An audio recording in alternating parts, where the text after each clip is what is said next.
Welcome to the deep dive. We're about to do exactly that. Take a focused exploration into the personal history you've shared with us in mylifetimeline.pdf. Think of this as us kind of digging into what really matters in your story, specifically for you. Yeah, and our goal isn't just, to rehash the events. We want to uncover the significant patterns, understand the developmental stages you've navigated, Right. and really explore the personal growth that's reflected in the timeline. We'll also try to connect these experiences to some broader ideas, like in psychology and how the brain develops. Precisely. It's about understanding not just what happened, but maybe why it resonated, and what it might tell us about, well, how you've become who you are today. Okay. So let's dive right into the first phase you titled the kid phase, running from 1994 to 2003 with a theme, Imagination Without Limitations. This period sounds fascinating. You describe it as a time centered on yourself, family, friends, and you mentioned your thinking was very much rooted in the concrete world, things you could see and touch. And it sounds like it was a really positive, privileged, joyful environment. It does sound like it. And one thing that really jumps out, from your notes anyway, is the incredible creativity in your play. You talked about inventing iCards, like a trading card game, kind of like Pokemon or Yu-Gi-Oh! Right. And Uno hockey, using just Uno cards, a marble, and Beanie Babies as goals. That's brilliant. I mean, this hours of fun conjured from, just everyday things. Yeah. What do you think sparked that kind of imaginative play? Well, that's a great question. What's really interesting is that this sort of unstructured play, it isn't just kids having fun, right? Right. It's actually laying down some really important neural pathways. Neuroscience shows us these activities are fundamental for developing problem-solving skills, fostering creativity later in life. You were building those abilities through those games. In a very real sense, yeah, you were. And it wasn't just homemade games. You also listed a great collection of video games, Backyard Sports, Yeah. Roller Coaster Tycoon, Freddy Fish, Pajama Sam, Oh, the classics. NHL 98, NHL 2003, and of course, lots of early Pokemon games on PC and Game Boy. Often played, apparently, under the covers with a nightlight. Oh, yeah, sounds familiar. And you mentioned preferring rollerblading over skateboarding, specifically because of hockey. You can really see the early seeds of interest taking root there, can't you? The video games, that early dedication to hockey. These are the beginnings of how you started to define yourself, what you enjoyed, and that rollerblading preference because of hockey, that shows an early awareness of how things could align with a goal. It really paints a picture of childhood before the internet was, well, everywhere. You mentioned analog toys, N64, Game Boy Color. Oh. That was cutting edge then. Absolutely. Saturday morning cartoons, Disney VHS tapes, no snacks, Dunkaroos, Lunchables. Oh, yeah, the essentials. Plus the whole Y2K fear thing kind of hanging in the background. Yeah. And the rise of boy bands, pop stars Britney, NSYNC. Right, that whole era. Even the food you remember is so typical. Yeah. Hot dogs, mac and cheese. What stands out to you about that sort of pre-digital childhood? Well, that cultural context is just so significant. Yeah. Without that constant digital input, there was naturally more focus on, like you said, imaginative play, physical activity. Right. From a brain development view, it's a very different environment compared to how many kids grow up today, with constant internet access. Which brings us to the developmental stages you were navigating. Yeah. You noted the cognitive stage as concrete exploration and imaginative play. Erickson's initiative versus guilt, moving towards industry versus inferiority. Yep. And Piaget's pre-operational, shifting to concrete operational. Okay, let's unpack that a little. What do these stages tell us about your experiences then? Okay, so essentially during these phases, your thinking was getting more logical, but it was still primarily based on the tangible world, right? What's around you. Okay. You were learning to take initiative, feeling that sense of accomplishment when you succeeded at things, maybe mastering a game level, getting better at hockey. Right, industry versus inferiority. Yeah, exactly. And Piaget's stages highlight that shift from understanding the world mainly through imagination to understanding it through concrete objects and basic cause and effect, like figuring out how Uno cards and Beanie Babies could actually become a hockey game. You touched on some fascinating neuroscience, too, the incredible brain growth, synaptic connections peaking around age 6. Massive growth, yeah. High neuroplasticity, the brain being super adaptable, forming connections based on all these experiences. Right. And you mentioned the prefrontal cortex still being quite immature. What does that mean for how you experience the world? That immaturity of the prefrontal cortex is key. Think of it like The brain's control center was still, under construction. Okay. This helps explain why the focus tends to be on immediate experiences. There's less capacity for long-term planning or impulse control, which we see in young kids. Yeah. The brain's priority is really building those fundamental connections. And psychologically, you highlighted magical thinking, the Yeah. start of concrete logic, egocentrism fading, and those first identity seeds like I'm a hockey player or I like video games. Yeah. How did those manifest? Exactly. Magical thinking is that wonderful blend of fantasy and reality, right? So characteristic of young kids. Yeah. As the brain develops, concrete logic takes hold understanding physical outcomes. Egocentrism fading means starting to realize other people have their own thoughts, feelings, perspectives. That they're different from yours. Precisely. And those early identity seeds, they're the very foundation for your sense of self later on. So bringing it all back to your specific experiences. Yeah. What are the key insights from this kid phase?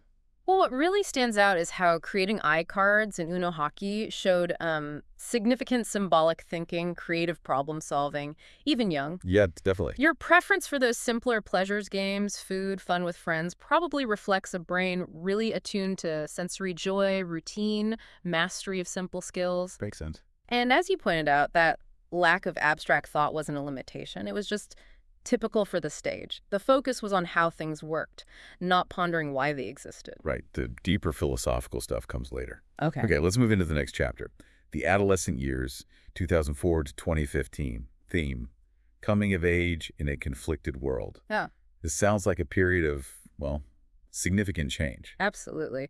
You describe it as growing up, navigating those classic coming-of-age themes, and you mentioned setting that early goal playing varsity hockey around age 10. That shows quite a bit of foresight. Yeah. And it seemed like the intensity really picked up then. Travel hockey got tougher, friendships became more intricate, early romantic interest, and just this general feeling that everything was becoming more dramatic. What do you think causes that feeling of drama? That heightened emotionality is just so typical of adolescence. It's driven partly by, hormonal shifts, but also the rapid development of the limbic system, the brain's emotion center. Okay. You also talked about navigating different identities, still enjoying nerdy stuff like Pokemon and Yu-Gi-Oh, even if they weren't cool, Right. alongside the cooler identity of being a hockey player. And you noted hockey wasn't as mainstream then, but players like Ovechkin and Crosby were boosting it. Yeah. How did you manage those different parts of yourself? That balancing act really speaks to the complexity of adolescent identity formation, doesn't it? Yeah. Trying to fit in with different groups while staying true to your interests and noticing hockey's changing cultural status shows an awareness beyond just your immediate circle. And this is when that early critical thinking started. You mentioned seeing flaws in adults, in systems, Right. which could be empowering, forming your own opinions, but also confusing. Yeah. And that feeling of not being taken seriously because you're young, what sparked that critical thinking? Well, this is a key development linked to Piaget's formal operational thinking.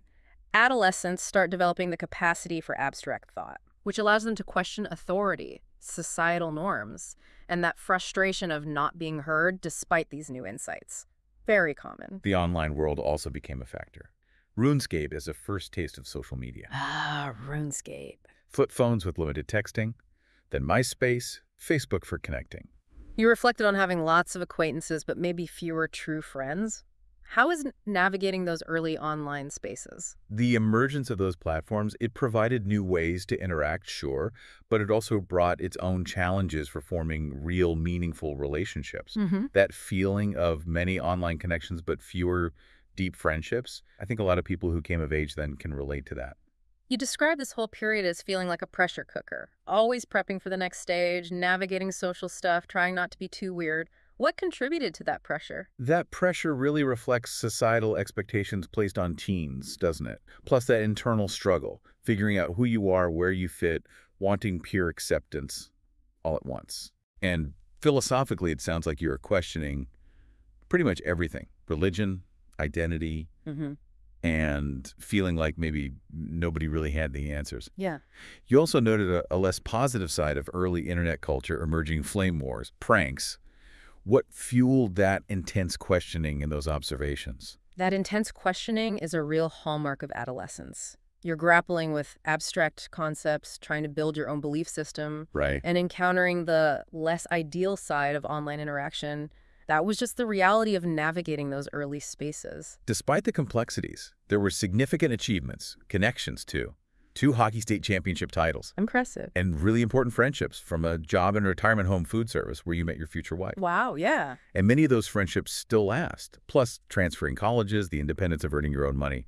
How did those shape you? These experiences highlight growth in different areas simultaneously, right? The hockey shows dedication, teamwork. The friendships, especially across age groups at the retirement home, show capacity for connection. Yeah. And financial independence is just a crucial step towards self-sufficiency, defining your own path. Your tastes in games and music evolve too.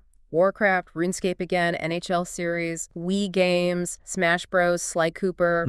Broader range. And music beyond what you heard at home thanks to iTunes. What do those shifts tell us? These shifts just reflect broadening horizons, right? Increasing influence from peers, wider culture as you move through adolescence. Culturally, you touched on early social media, evolving online culture, music shifts like pop punk to emo. Yeah, Blink-182, Green Day. Ovechkin and Crosby changing hockey culture. Okay. And big historical events, 9/11, the Iraq War, the 2008 crash, plus growing pressure about college, a really dynamic, often turbulent time. How did those broader shifts influence you? Those cultural and historical events undoubtedly provided a backdrop, shaping the adolescent experience. They introduced uncertainty, sure, but also new possibilities, new ways to connect. Right. And that increasing college pressure definitely added another layer. Developmentally, you mentioned emerging abstraction, identity construction, critical thinking, Erickson's identity versus role confusion, Piaget's formal operational stage, Kohlberg's move from conventional to post-conventional morality. That's a lot going on inside. It is. It's an intense period of internal change. It's all about figuring out who you are, exploring roles, identities, developing a more complex understanding of right and wrong beyond just following rules. Formal operational thinking enables that abstract reasoning, and Erickson's stage captures that central challenge, defining your identity. And neurologically, the prefrontal cortex development speeds up, though not fully mature till maybe 25. Right, still cooking. The limbic system, the emotional center, develops faster, explaining emotional intensity, maybe some risk-taking. Plausibly, yeah. Myelination increases, making thoughts more efficient. Synaptic pruning happens, getting rid of unused connections. How do these brain changes relate? Exactly. The brain's becoming more efficient, capable of complex thought, but those emotional centers are still very active, sometimes leading to more emotionally driven behavior as the prefrontal cortex refines its control. Psychologically, you pointed to abstract reasoning, emerging, metacognition, thinking about thinking. Yes. Moral questioning, more social comparison, and that classic existential angst. How did those shifts play out? These are really key features. Abstract thinking opens up deeper life questions. Metacognition allows self-reflection. Social comparison is natural for figuring out where you fit. And that existential angst often comes with recognizing the world's complexities, its uncertainties. So looking back at your adolescent years, what are the key takeaways from this period? Well, your discomfort with adult systems, questioning beliefs, religious, political identity, those are really clear signs of that developing formal operational thinking. Okay. Feeling misunderstood, pretty common when your brain is ready for complexity before the world fully sees it. Yep. Navigating that nerd-cool divide, balancing social circles that showed high social cognitive awareness, maturing empathy, understanding your identity as distinct. Right. And those experiences working food service, building lasting friendships, first love, they all laid crucial groundwork for emotional regulation and empathy later on. That's a really insightful summary of a truly transformative period. Yeah. Okay, let's move to Chapter 3. The early adult years, 2016 to 2025. Theme: home, heart, and the inner world. Sounds like a focus on stability, looking inwards. Yes, this chapter starts with college graduation, that big transition to full adulthood. Yeah. And you mentioned the impact of Donald Trump's first term highlighting national division, which sets a particular context. You noted an interesting shift in how you approached communication. Studied it, debated in college, but then became less interested in debating. Valuing communication more as a tool for understanding yourself, the world. What prompted that change? That's a really mature perspective, isn't it? Suggests moving beyond seeing communication as adversarial, like in debate, to a more nuanced understanding, using it for connection, insight, fostering understanding. This is also when you established your long-term partnership, moving in with your girlfriend, now wife. Right. Described it as having a Jim and Pam feeling. Yeah, from The Office. That stable, supportive vibe. What made that relationship feel so significant during this period? Well, that focus on building a stable, meaningful long-term relationship is a key aspect of early adulthood. It's part of Erickson's intimacy versus isolation stage. Reflects a desire for deep connection, companionship. You mentioned having more free time as an adult compared to childhood, ability to manage your own time, freedom to pursue interests. Sounds like a big increase in autonomy. How did you navigate that? Absolutely. That increased autonomy, self-direction, they're hallmarks of reaching adulthood. And having a more fully developed prefrontal cortex helps with planning, organizing, managing time effectively. And you really seem to embrace those interests. Video games, cooking or eating out, socializing, hitting milestones like first cars, first pet, first apartment, leading up to engagement, Yeah. actively building a life. What were some joys and challenges there? These milestones are really significant steps, right? Establishing independence, building a shared life. They represent moves towards stability, responsibility, commitment. Mm. The joys often come from accomplishment, shared experience. Challenges can involve navigating new responsibilities, learning to compromise. Then the pandemic hit. Right. And you had a really interesting perspective. Acknowledged the negatives, but found unexpected positives aligned with being more introverted, a homebody, Right. enjoying working from home, gaming more, even feeling like you were winning at life amidst the chaos. Yeah. What do you think led to that perspective? That's fascinating. It really highlights how individual personality shapes experience, even during huge global events. Yeah. Your apparent comfort with solitude, digital spaces, likely allowed you to adapt more easily, maybe even find benefits in those circumstances. You also noted more focus on self-reflection, creativity then, journaling, various creative pursuits, writing, game development, and reconnecting with those retirement home friends through D&D, online world building, even across different states. How did those activities contribute to your inner world? This really demonstrates growing self-awareness, right? A proactive engagement with your inner life, your existing connections, using digital tools to maintain bonds, explore creativity. You also touched on being online a lot, maybe intensified by remote work, recognized benefits, but also noted a shift in the online environment, more instant gratification, constant info, Right. leading to a feeling of disconnect between reality and escapist fantasy. What specific aspects of that digital landscape felt impactful? That's a really critical observation. The way many platforms are designed, immediate rewards, sheer volume of info, it can create that disconnect, highlights the tension between everyday life and those often idealized or sensationalized online worlds. Culturally, you mentioned the Trump presidency revealing social divisions, the boom in streaming, remote work redefining careers, gig economy, Yeah, big shifts. blurring lines between reality and fiction online. Increased focus on mental health, productivity, authenticity in online communities. Sounds like considerable societal change. How did these broader shifts influence your values? These cultural shifts have profoundly impacted the early adulthood experience, haven't they? Shaping how we work, connect, understand the world. They often prompt individuals to reevaluate their own beliefs, priorities, and response. Developmentally, you noted the cognitive stage of integrative reasoning, emotional regulation, long-term planning, Erickson's intimacy versus isolation, moving towards generativity versus stagnation, and Keegan's self-authoring mind. What do those mean in context here? So by this stage, the prefrontal cortex is largely mature. Better executive functions planning, decision-making, impulse control. Emotional regulation gets more refined, balancing emotion and reason. Integrative reasoning means handling complex info, reconciling different perspectives. Erickson's stage highlights that intimacy focus, then maybe shifting towards wanting to contribute beyond oneself. And the self-authoring mind. Keegan's idea there is developing an internal framework of values and beliefs that guides your actions, rather than just being driven by external expectations. Got it. And neurologically, prefrontal cortex fully mature around 25. Peak executive functions, better emotional regulation, slightly less neuroplasticity, but better deep focus. Exactly. And the beginning of integration, reconciling conflicting beliefs, seeing nuance. How did those changes manifest day to day? Well, the brain's now operating at its peak for those higher level functions, allows for more thoughtful, controlled decisions, greater emotional stability. While that rapid rewiring slows, the ability to concentrate deeply, process complex info increases. Psychologically, you highlighted self-authorship, seeking depth and stability in relationships, forming a narrative identity, greater delayed gratification. How did these influence choices, sense of self, These all align with early adulthood milestones.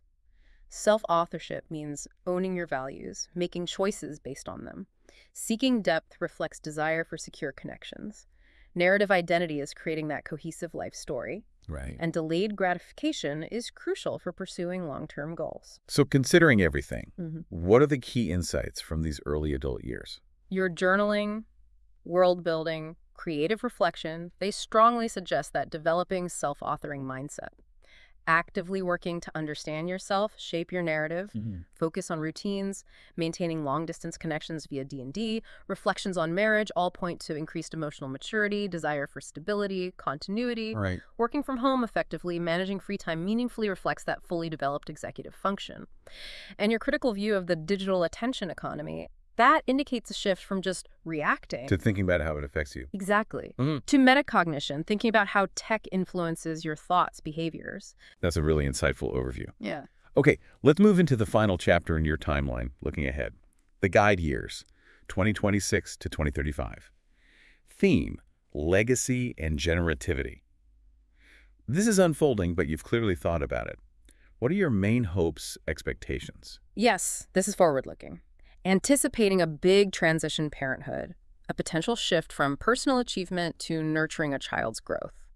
You express feeling more connected with yourself, your place, satisfaction with your past, personal growth.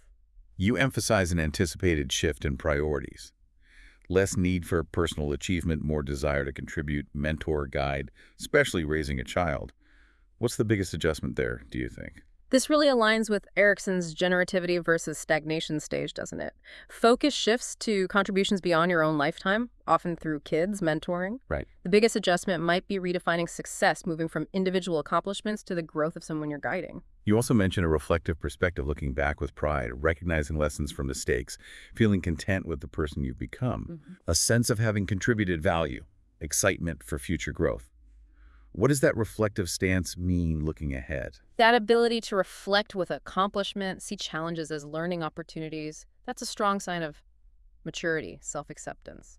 Provides a solid foundation moving forward. You describe your anticipated role as a parent as helping a child climb the mountain, drawing on your own experiences, successes, stumbles, wisdom gained.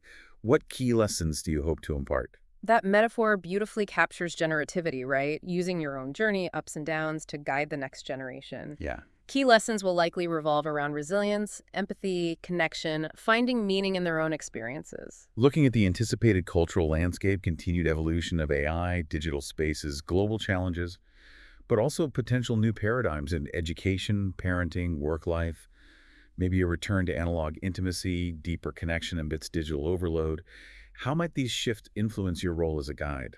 That's a really thoughtful perspective. Recognizing ongoing tech trends and potential human responses is crucial for guiding a child in this evolving world. It suggests awareness. Yeah, awareness of needing to balance tech benefits with human connection, real-world experiences. Developmentally, you noted the emergence of Keegan's self-transforming mind and solidifying Erickson's generativity versus stagnation. How do those later stages inform your outlook on these guide years? Keegan's self-transforming mind suggests an even deeper integration, holding multiple perspectives, recognizing limits of your own previous thinking. Okay. Combined with strong generativity, this points towards focusing on broader contributions, a legacy mindset beyond just immediate family. And what cognitive emotional features do you anticipate characterizing this stage? You anticipate deepening systemic thinking, seeing interconnectedness, how systems influence each other, prioritizing purpose over mere productivity, Right. a legacy mindset, not just personal achievement, and expanding empathy across generations as you guide someone through their formative years. So to bring it all together, summarizing this you in progress phase, what key aspects do you envision defining your guide years? It's really about stepping fully into that parent-mentor role. Shifting the primary focus from personal achievement to meaningful contributions to others, growth, well-being, feeling grounded, reflective, a sense of peace and pride in the journey so far, and prioritizing deep present connections, especially with your child. Well, that brings us to the end of our deep dive into your life timeline. It's been truly fascinating tracing these themes, these developmental arcs, across the different phases. It really has. It underscores how your unique experiences, through the lens of your interests and choices, reflect so many universal aspects of the human journey. Absolutely. It's been a privilege to explore these stages with you, connect them to those broader psychological and neurological frameworks. So as a final thought for you, our listener, Hmm. reflecting on these stages we've explored, what recurring patterns or maybe unexpected turns stand out to you in your own life story? And how might understanding these patterns help inform the next chapter of your journey? Hmm. Or thinking about this balanced personal achievement versus guiding others, how do you envision your own guide years, whatever form they might take? Good questions to ponder. Something to continue reflecting on as you navigate your own path of growth and self-discovery. Thank you so much for sharing your timeline with us and allowing us to take this deep dive.